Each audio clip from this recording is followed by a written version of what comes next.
Florida's new governor, Ron DeSantis, wasting no time today and focusing on the cleanup of our waterways. Today he visited the Treasure Coast, Bonita Springs and Sarasota, unveiling new measures to address our toxic algae issues. News Channel 5's Alex Hagan is live in Stuart, talking with folks there about their optimism following these sweeping new measures. Alex?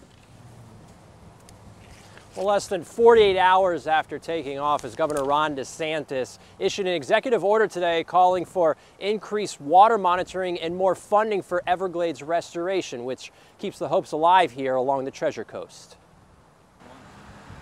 At Ohana Surf Shop, you could call it a reoccurring theme. Lost summer after lost summer. We've seen a drop every year since the water problems. Tara Schwartz has been through 2013, 2016, now 2018. I don't know how much worse it can get. Hoping 2019 is that fresh start, a sign of change. Until something's done, I'll keep my fingers crossed.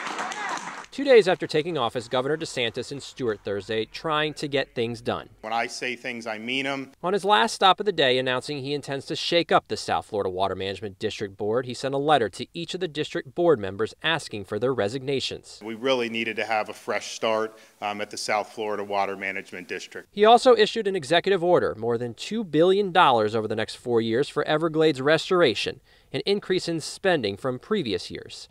Increased water monitoring, a blue-green algae task force, an Office of Environmental Accountability and Transparency, and finally instructing the South Florida Water Management District to start the next phase of a reservoir south of Lake Okeechobee to reduce discharges. I think that reservoir is very important. We don't want to wait 10 years, to have that, and so we've really got to keep the pressure on it. A sign of optimism for those who may have been pessimistic for so long here along the St. Lucie River. Crossing fingers and hoping that he leads us into better, clean water.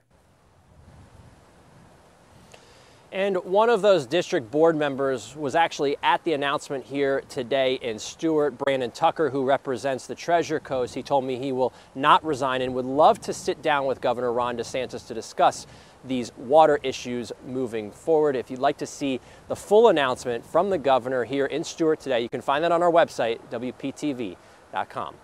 Reporting live in Stuart, Alex Hagan, WPTV, News Channel 5.